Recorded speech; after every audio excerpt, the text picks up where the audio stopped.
Hey guys, আসসালামু আলাইকুম। আজকে যে স্ক্রিপ্টটা রিভিউ করব সেটা রেন্টাল অফিসিয়াল স্ক্রিপ্ট। আজকে স্ক্রিপ্টটা আমি সম্পূর্ণ রিভিউ করব এবং ইনস্টল করে দেখাবো। ইনস্টল করার জন্য অবশ্যই আমাকে ফাইল ম্যানেজার ওপেন করতে হবে। সি প্যানেলের ফাইল ম্যানেজার ওপেন করে যে দেখতেই পাচ্ছেন একটা সাবডোমিনে আমার স্ক্রিপ্ট এবং এসকিউএল ফাইলটা রাখা আছে। এটা আমি ডাউনলোড করে নেব। এসকিউএল ফাইল ডাউনলোড করে যে স্ক্রিপ্টটা রয়েছে সেটা স্ট্রাক করব।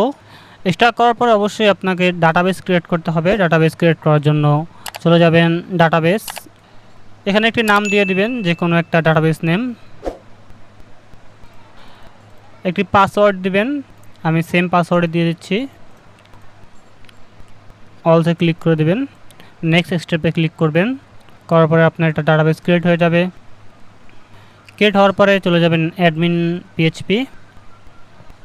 যাওয়ার পরে ডাটাবেসটা সিলেক্ট করে দিবেন। সিলেক্ট করে দেওয়ার পরে ইম্পোর্টে ক্লিক করবেন, করে চয়েস ফাইল করে আপনার স্কিউএলটা আপলোড করে নেবেন।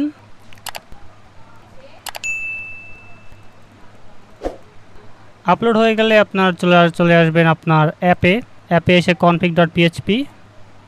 এখানে আপনার ডাটাবেস নেম দিয়ে দিবেন, এখানে ডাটাবেস ইউজার নেম দিয়ে দিবেন। আমি যেহেতু সেম রেখেছিলাম তো সেমই দিচ্ছি সব। এখানে আপনার ডোমেইন নেমটি দিয়ে দিবেন। দেওয়ার পরে সেভে ক্লিক করবেন। ক্লিক করে আপনার ডোমেইনটি রিফ্রেশ করবেন। রিফ্রেশ করলে আপনার এরকম আপনার স্ক্রিপ্টটা চলে আসবে। এখানে গুগল লগইন ফিউচার পাচ্ছেন। এটার অ্যাডমিন প্যানেলটা দেখাবো। ক্লিক করে দেবে অ্যাডমিন টাইপ করে দেওয়ার পর একটু ওয়েট করবেন। অ্যাডমিন আসার পরে এখানে আপনার ইউজার নেমটি দিয়ে দিবেন এবং এখানে পাসওয়ার্ডটি দিয়ে দিবেন। ওকে, অ্যাডমিন লগইন হয়ে গেছে। লগইন হওয়ার পরে দেখতে পাচ্ছেন ড্যাশবোর্ডটা এরকম আসবে। এটা কিন্তু সুপার রেন্টাল প্যানেল।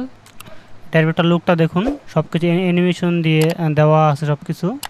এবং সব থেকে যে ভালো বিষয়টা আছে সেটা দেখাবো এখনই। এটা হলো আপনার যে সার্ভিসেস আছে ওখানে চলে যাবেন। যাওয়ার পর দেখতে পাচ্ছেন অনেকগুলো অপশন এখানে ফিউচার অ্যাড করা আছে। এটা দিয়ে কি কাজ করতে পারবেন সেটা দেখিয়ে দিচ্ছি। এটা হলো আপনার চয়েস করতে পারবেন, আপনার এক ক্লিকে অল ক্যাটাগরি ডিলিট করতে পারবেন, অ্যানালাইজ করতে পারবেন, অ্যানালাইজ সার্ভিস রেট করতে পারবেন, যে সার্ভিসের রেট বাড়ছে কি না এটা দেখতে পারবেন। এবং এখান থেকে রেট লো হাই করতে পারবেন। অটো আইকন, এখান থেকে আপনার দেখতে পাচ্ছেন যে আইকনগুলো রয়েছে, এগুলো আপনাকে টিপে সিলেক্ট করতে হবে না, যে যেমন আছে এডিট। এখান থেকে আপনার যে কষ্ট করে আইকন সিলেক্ট করতে হবে না, এখানে আপনার শর্টকাট দেওয়া রয়েছে। এখানে ক্লিক করে আপনার এখানে ক্লিক করলে আপনার আইকনগুলো সবগুলোর সাথে আইকন অ্যাড হয়ে যাবে, একটাও বাকি থাকবে না। এবং রয়েছে এখান থেকে আপনার প্রোভাইডার দেখতে পারেন এবং এখান থেকে ইম্পোর্ট সার্ভিস করতে পারেন। এবং দেখিয়ে দিচ্ছি আপনার যে অন্য যে সেটিং রয়েছে, সেটিংয়ে একটা আনকমন আরেকটা ফিউচার রয়েছে এটার, সেটা হলো আপনার মডিউল দেখতে পাচ্ছেন যে আপনার যে আইপি অ্যাড্রেসটা আছে সেই আইপি অ্যাড্রেসটা এখানে দেখাচ্ছে। আপনি চাইলে আপনার যে কোনো সময় আপনার আইপি অ্যাড্রেসটা চেঞ্জ করে নিতে পারেন ওয়েবসাইটের। এবং এখানে গুগল লগইনের আপনি বাটন পেয়ে যাবেন। এবং এখানে রয়েছে সাপোর্ট সেটিং, কারেন্সি ম্যানেজার। এই কারেন্সি যে কনভার্টারটা রয়েছে এখানে, এটা সম্পূর্ণ অটোমেটিক সবগুলো একবার দেখতে পাচ্ছেন, সবগুলো অটো এগুলো। এবং updated fake order, notification setting. এখানে আপনার যে এসএমটিপি যে রয়েছে এসএমটিপি সেট আপ করতে পারেন। এখান থেকে এসএমটিপি কীভাবে সেট আপ করবেন সেটা আমাদের চ্যানেলে ভিডিও রয়েছে, সেটা দেখতে পারেন। সম্পূর্ণ সেট আপ আমি দেখিয়ে দিয়েছি। এবং অ্যাপারেন্সে চলে এখানে থিম দেখাবো। এখানে আপনি থিম পেয়ে যাচ্ছেন, 6টা থিম পেয়ে যাচ্ছেন। এবং এখান থেকে থিমের কালারগুলো চেঞ্জ করতে পারবেন।